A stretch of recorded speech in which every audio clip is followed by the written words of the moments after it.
غرباء ولغير الله لا نحمي الجباه، غرباء وارتضيناها شعارا للحياة.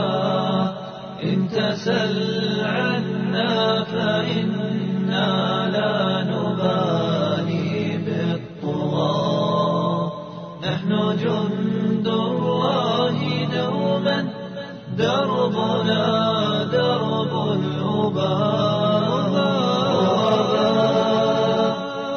غرباء غرباء غرباء غرباء غرباء غرباء.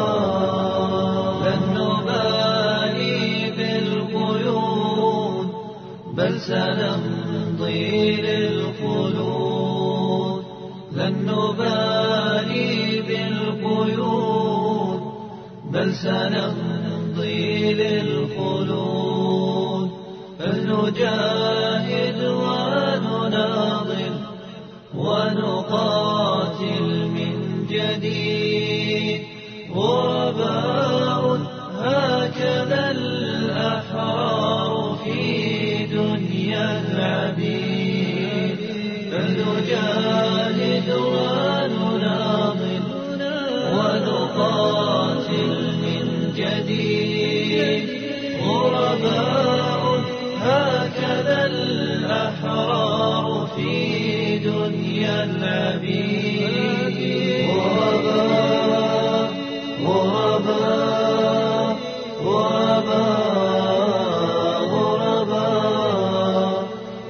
غرباء غرباء غرباء غرباء.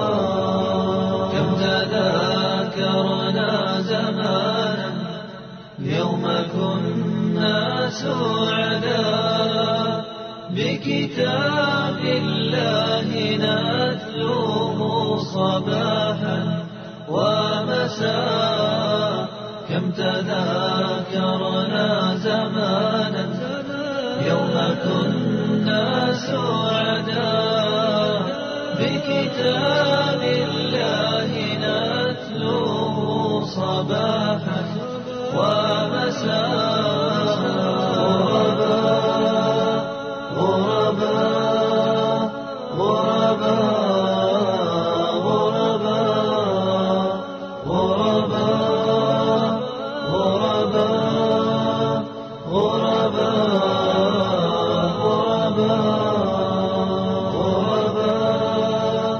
غرباء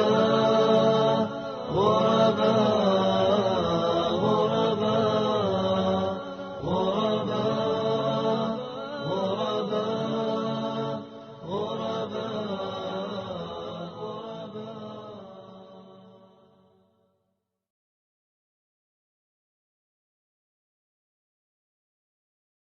the same way, I am Allah's property and creature. If Allah subhanahu wa ta'ala wants to place me out here in public with everybody and have my freedom, or if Allah subhanahu wa ta'ala, with the wisdom that He has alone, would like to place me in a prison, then this is His choice. He's my creator, and I accept His decree. The third thing, and the final thing, I don't want to waste your time, my brothers and sisters, is that in the end, as we know, Allah subhanahu wa ta'ala created us to worship Him. Allah subhanahu wa ta'ala said, وَمَا خَلَقْتُ الْجِنَّ وَالْإِنسَ إِلَّا لِيَعْبُدُونَ. I have not created jinns nor men except to worship me. And so therefore, the most important thing we have in each and everybody's life is to worship Allah. A person can worship Allah Azza wa Jal. Of course, the best place is in the masajid. But at the same time, the fundamentals of worship, from prayer, dhikr of Allah Azza wa Jal, dua, love of Allah, hope of His mercy, fear of His punishment, fasting and so forth, one can do those deeds just as well in prison. Now, a little bit about my case so you may know. Of course, this issue, as you brothers and sisters who attended the trials of the other brothers and knew, has been going on for quite a long time. I have, for the last year and a half, My house was raided about almost 2 years ago, my passport taken away, and I have lost my job as a scientist at the university, been unemployed for the last 9 months. But during this time, I believe that Muslims need to educate everyone. And so I have tried throughout the last year and a half to educate the government, and I willfully and willingly, with an open heart, met with them on a number of occasions, maybe 7 or 8 times, to try to explain to them, to try to reason with them, to try to teach them, to try to hope to bridge the gap and not make an animosity between myself and them. However, Allah subhanahu wa ta'ala, for wisdom, decreed that this did not bear the fruit that we had hoped for at the end.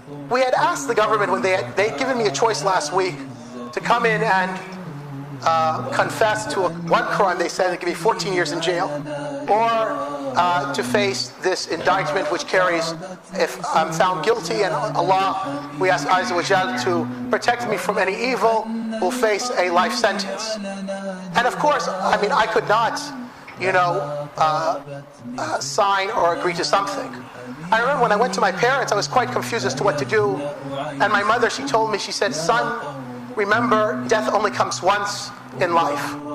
And my father, who's 84, 85 years old, is technically blind, said to me, "Son, I would prefer to see you die in prison, and that you are keeping to your principles and to what you believe in, rather than for you to sell your soul and to be rejected by yourself first and foremost, and of course by your Lord."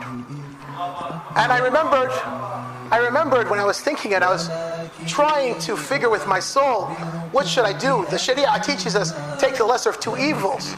But I remembered that a person who, as a young man, a young boy, I grew up reading his books and loving, his teachings, Sayyid Qutb saying, and he was facing the executioner. By Allah, the finger which bears witness that there is none worthy of worship than Allah, how could it sign to something which is false? I remembered Ibn Taymiyyah, who said, "What can my enemies do with me? My paradise is in my heart. It goes with me wherever I go. To put me in prison is to let me have a khalwa, a private devotion to Allah. To execute me is martyrdom. And to kick me out of my land is a siyaha, or traveling, journeying in the path of Allah." So when I thought of these people who I read their books and studied and taught, and I compared myself, I knew that there was only one choice that I could take in front of me, is that to put my trust in Allah Azza wa Jal, and hope for His mercy, and know that whatever Allah decrees for me, in the end, it will only be good. And as Umar al-Khattab used to say, I do not care in what state I wake up in the morning, whether it's good or bad, since I do not know what is good for me or what is bad. Finally, we had suggested to the government, as some of you might know, I am also, besides teaching Islam, I'm working on my PhD, and I am 5 weeks away from doing my doctoral defense. My professors in the university has said that they feel that my research is something which is going to have maybe a great implication on understanding cancer. Some people have theorized that cancer, it develops in the body in a certain way, and I'm the first person, by Allah's grace and mercy, to have to try to prove or implement this theory. And we asked the government, we said, okay, well, we've been for the last year and a half working with each other, trying to talk and so forth. Give us just 5 weeks. Indict us, it's fine, but do it in 5 weeks. Let Mr. Al-Tamimi be able to finish his doctorate degree and publish his research that he's been working on for years, so it can have a benefit for humanity and not go to waste. And unfortunately, the government declined this without giving reason, and one wonders if this is generated by politics or not. The election is only 5 weeks away, and obviously an indictment after 5 weeks would be past the election, and perhaps there would not be any immediate play. Allah knows best. Anyway, brothers and sisters, I don't want to take any more of your time. I only just said these few words that we remind ourselves that in the end we're Muslims. We are pleased with what Allah decrees for us. We know that what Allah has decreed for us would have never left us, and that what Allah caused us to leave us would have never hit us. And we also know that our purpose in life is not a PhD in cancer, it's not making this money, but it's to worship Allah. And I can worship Allah just as well in a prison cell as I can outside in this masjid. And I hope Allah subhanahu wa ta'ala returns me back to my brothers and sisters at the earliest time, and that He blesses each and every one of you and the rest of the Muslims with the good of this world and the hereafter. أقول قولي هذا واستغفر الله لي ولكم سبحانك اللهم وبحمدك أشهد أن لا إله إلا أنت أستغفرك وأتوب إليك والسلام عليكم